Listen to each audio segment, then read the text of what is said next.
Hello friends, welcome to Yset one. दोस्तों, आज के इस वीडियो में हम MPPSC मेंस पेपर 5 जो कि हिंदी का पेपर होता है उसके हम 2014 से 2018 तक के पूछे गए सारे प्रशासनिक शब्दावलियों को देखेंगे। फ्रेंड्स, ये जो शब्दावलियाँ है हिंदी और अंग्रेजी दोनों में है। आप दोनों में इनको देखकर इन शब्दावलियों को देख सकते हैं। फ्रेंड्स, इन शब्दावलियों को आपने अपने दैनिक जीवन में कहीं ना कहीं उपयोग ज़रूर किया होगा, लेकिन आपको पता नहीं होगा कि PSC जैसे एग्ज़ाम में इन्हीं शब्दावलियों को पूछा गया है।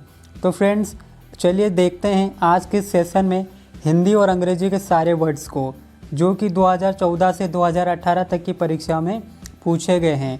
तो आने वाले टाइम में भी आपको ये क्वेश्चन जो के फॉर्म में आपको देखने को मिल सकते हैं। फ्रेंड्स, MPPSC मेंस में पेपर 5 में जो प्रशासनिक शब्दावलियाँ है ये कुल 15 मार्क्स के आते हैं, यानी एक वर्ड आपको 3 मार्क्स का मिलेगा।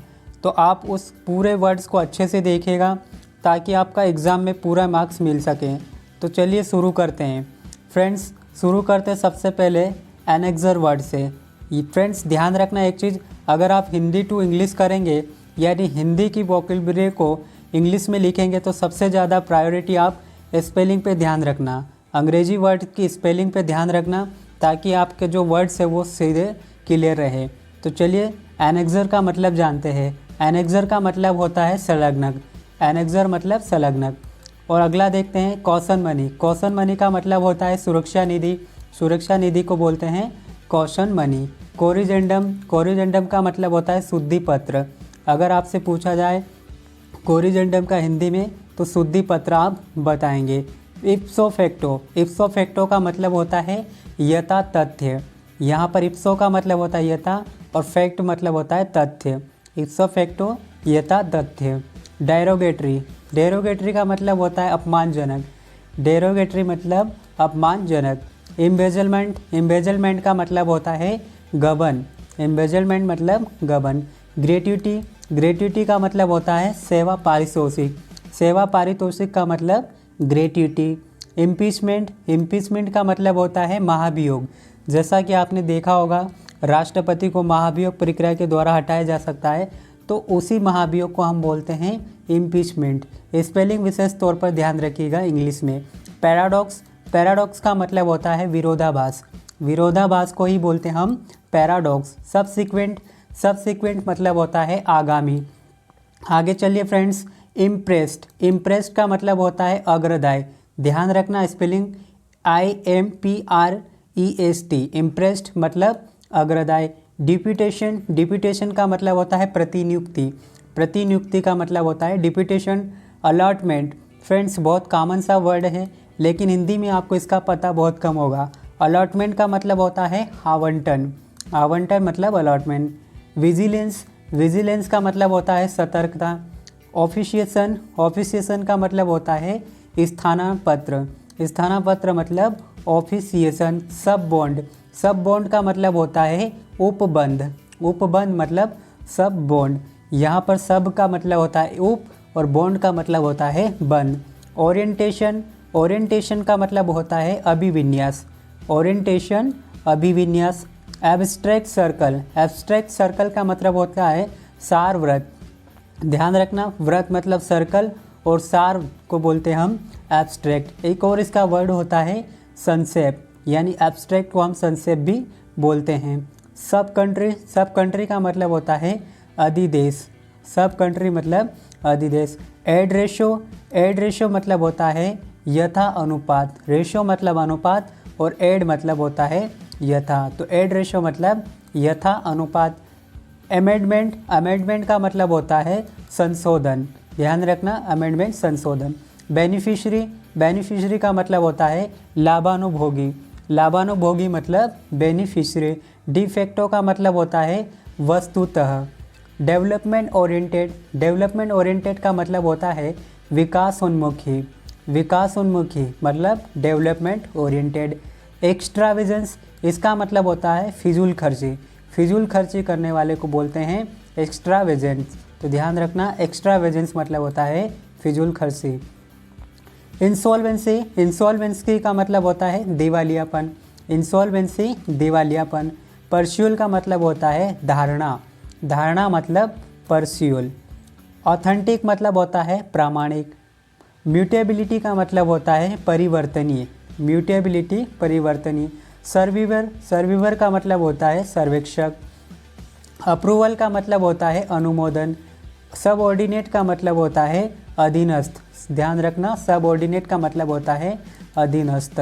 आगे चलिए फ्रेंड्स, इंटरप्राइजेस, इंटरप्राइजेस का मतलब होता है उद्यम, ध्यान रखना जो उद्यमी होते हैं उसको बोलते हैं इंटरप्राइजेस। डुप्लीकेट कॉपी को बोलते हैं अनुलिपि, ये बहुत कॉमन सा वर्ड है, आप सभी को पता होगा। इसे हम प्रतिलिपि भी बोलते हैं, डुप्लीकेट कॉपी को। गैजेट का मतलब होता है राजपत्र, जैसा आपने देखा होगा गैजेटेड ऑफिसर, गैजेट ऑफिसर जो होता है तो उसको बोलते हैं हम गैजेट को राजपत्र। इंस्पेक्शन का मतलब होता है समीक्षा, इंस्पेक्शन जैसे इंस्पेक्टर आपने देखा होगा इंस्पेक्शन अधिकारी, तो यहीं पर आपका मतलब होता है इंस्पेक्शन का मतलब समीक्षा। डॉक्यूमेंट, डॉक्यूमेंट का मतलब होता है प्रलेख। एक और चीज़ ध्यान रखना, डॉक्यूमेंट को हम दस्तावेज भी बोलते हैं तो वो भी सही हो जाएगा। लेआउट, लेआउट का मतलब होता है मसौदा, लेआउट मसौदा। इंक्यूर्ड, इंक्यूर्ड का मतलब होता है व्यय खर्च, इंक्यूर्ड मतलब व्यय खर्च। लॉन्चिंग, लॉन्चिंग का मतलब होता है प्रक्षेपण। बहुत कम लोगों को फ्रेंड्स हिंदी में इसका वर्ड पता होगा, लॉन्चिंग को बोलते हैं प्रक्षेपण। जैसे हम लॉन्चिंग को प्रक्षेपण बोलते हैं तो प्रक्षेपण को इंग्लिश में लॉन्चिंग बोलते हैं। अगर आप हिंदी में अगर इसका वर्ड्स लिखेंगे लॉन्चिंग को तो प्रक्षेपण लिखना पड़ेगा, और अगर इंग्लिश में करना चाहोगे प्रक्षेपण को तो आपको एग्ज़ाम में लॉन्चिंग लिखना पड़ेगा। तो आप दोनों तरफ से यहाँ पर याद रखिए, जो आपको एग्ज़ाम में 10 में से 5 वर्ड देखने को मिलेंगे तो उसमें से अगर आपको हिंदी में 5 बन रहे तो आप हिंदी के लिख सकते हैं, अगर आपको अंग्रेजी के बन रहे 5 तो आप उसे लिख सकते हैं। तो दोनों को आप दोनों तरफ से याद रखिएगा। लॉन्चिंग मतलब प्रक्षेपण। ऑथेंटिक सोर्स, ऑथेंटिक सोर्स का मतलब होता है विश्वस्त सूत्र। एक और चीज़ हमने देखी थी ऑथेंटिक, तो उसका मतलब भी होता है प्रामाणिक। रिफ्लेक्शन, ये एक भौतिक शास्त्र का वर्ड है। रिफ्लेक्शन का मतलब होता है परावर्तन, रिफ्लेक्शन मतलब परावर्तन। डीड, डीड मतलब होता है विलेख, डीड मतलब विलेख। सेक्रेटरेट, सेक्रेटरेट का मतलब होता है गोपनीय। फिक्स डिपॉजिट, फिक्स डिपॉजिट का मतलब होता है निश्चित जमा पूंजी। फिक्स्ड मतलब होता है निश्चित और डिपॉजिट मतलब होता है जमा पूंजी। एक्सचेंज, एक्सचेंज मतलब किसी भी चीज़ का अदला बदली करना, यानी एक्सचेंज मतलब होता है विनिमय। इसका सीधा सा वर्ड याद रखना, एक्सचेंज मतलब विनिमय। नॉमिनेशन, नॉमिनेशन का मतलब होता है नामांकन, नामकरण यानी नॉमिनेशन। क्रेडिट, क्रेडिट का मतलब होता है साख। इसे आप अपने अकाउंट से रिलेटेड, बैंक अकाउंट से रिलेटेड चीज़ों में खास तौर पर इंग्लिश वर्ड में देखते हैं क्रेडिट, तो इसका हिंदी में मीनिंग होता है साख, क्रेडिट मतलब साख। अपॉइंटमेंट, अपॉइंटमेंट मतलब होती है नियुक्ति, ये भी आपको कॉमन सा वर्ड देखने को मिलता है। कंज्यूमर का मतलब होता है उपभोक्ता। इकोनॉमी मतलब होता है अर्थशास्त्र। लेजिस्लेटर, लेजिस्लेटर जो कि अपने क्षेत्र का विधायक होता है उसे बोलते हैं, विधायक को हम बोलते हैं लेजिस्लेटर। रेडिएशन, रेडिएशन का मतलब होता है विकिरण। प्रोसिक्यूशन, प्रोसिक्यूशन मतलब होता है अभियोजन, ध्यान रखना अभियोजन को इंग्लिश में हम बोलते हैं प्रोसिक्यूशन। रैंडम, रैंडम मतलब यादृच्छिक, यादृच्छिक रैंडम। इंडेक्स मतलब होता है अनुक्रमणिका, जैसे कि आप कॉपी के पहले जो पेज आते हैं उस पर हम देखते हैं फ्रंट पेज पे इंडेक्स लिखा हुआ, तो उसका मतलब होता है अनुक्रमणिका। ग्रांट, ग्रांट का मतलब होता है अनुदान, ध्यान रखना अनुदान का मतलब होता है ग्रांट। इक्विपमेंट, इक्विपमेंट बहुत कॉमन सा वर्ड है, इसका मतलब होता है उपकरण। सर्विस पॉलिसी, इसका मतलब होता है सेवा योजन, सर्विस यानी सेवा और पॉलिसी मतलब योजन या योजना, तो सेवा योजन यानी सर्विस पॉलिसी। डायरेक्टोरेट, डायरेक्टोरेट का मतलब होता है निदेशालय। रिप्रेजेंटेटिव बोर्ड, रिप्रेजेंटेटिव बोर्ड का मतलब होता है प्रतिनिधि मंडल, ध्यान रखना प्रतिनिधि मंडल को हम बोलते हैं रिप्रेजेंटेटिव बोर्ड। डेसिमल, डेसिमल जो कि मैथ्स का एक वर्ड है, इसका मतलब होता है दशमलव। ब्यूरोक्रेसी, ब्यूरोक्रेसी का मतलब होता है नौकरशाही। एक्सीलरेटर, एक्सीलरेटर का मतलब होता है त्वरक, ये भी फिजिक्स का वर्ड है, त्वरक एक्सीलरेटर को हम बोलते हैं। सीलिंग, भीतरी छत जो होती है उसे हम बोलते हैं सीलिंग। ब्रीडिंग का मतलब होता है जन्म देना। एनोलॉजी का मतलब होता है समरूपता मतलब एनोलॉजी। बॉन्ड मतलब होता है बंध या अनुबंध। ध्यान रखना, इसको बंध के रूप में ज़्यादा जाना जाता है, तो बॉन्ड मतलब बंध याद रख लेना। आगे चलते फ्रेंड्स। कॉन्ट्रैक्ट का मतलब होता है अनुबंध।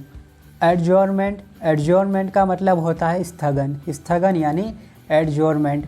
ऑसिलेशन इसका मतलब होता है दोलन। ऑसिलेशन का मतलब होता है दोलन। स्पेलिंग ध्यान रखना, OSCILLATION।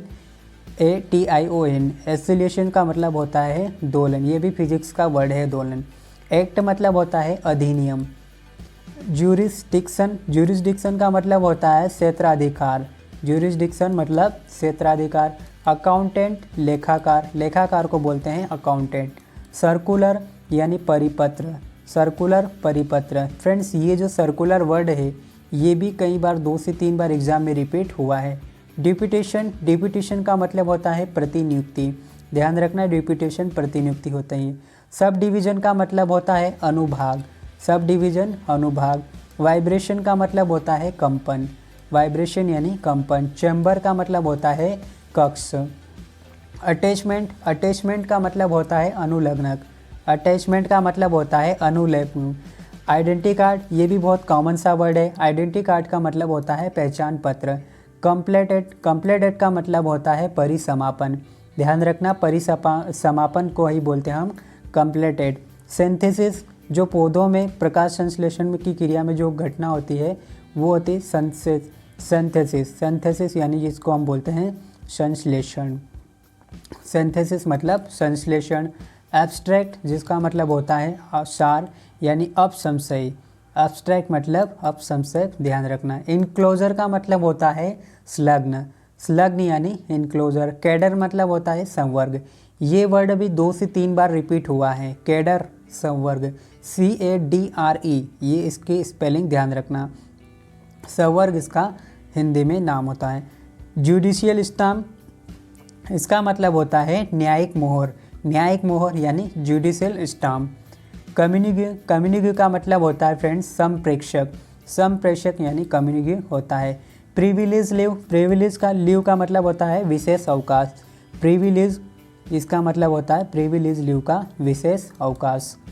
सबसिस्टेंस का मतलब होता है उदय निर्वाह को भी बोलते हैं हम सबसिस्टेंस। ट्रिब्यूनल का मतलब होता है न्यायाधिकरण को बोलते हैं ट्रिब्यूनल। प्रोबेशन का मतलब होता है परिवीक्षा। क्लियरिंग का मतलब होता है निकासी। रिकरेंट का मतलब होता है आवर्ती। सर्वेंट का मतलब होता है अनुचर यानी अनुचर। अथोराइज्ड का मतलब होता है प्राधिकृत। इसे भी हमने पिछले वर्ड में देखा था। अथोराइज्ड यानी इसका मतलब प्राधिकृत। बोनस का मतलब होता है लाभांश। डिहाइड्रेशन का मतलब होता है निर्जलीकरण। ये केमिस्ट्री का वर्ड है। डिहाइड्रेशन मतलब निर्जलीकरण। डायरेक्टरी का मतलब होता है निर्देशिका। तो फ्रेंड्स, ये थे सारे वर्ड्स जो कि 2018 से लगा कि 2018 तक के एग्ज़ाम में 5 वर्षों की जो पिछली एग्ज़ाम हुई थी MPPSC मेंस के हिंदी पेपर में प्रशासनिक शब्दावलियाँ, तो इन्हें हम लगभग ये 100 वर्ड्स हैं सारे जिन्हें हमने यहाँ पर डिस्कस किया है। तो आप दोनों तरफ से आपको याद रखना है।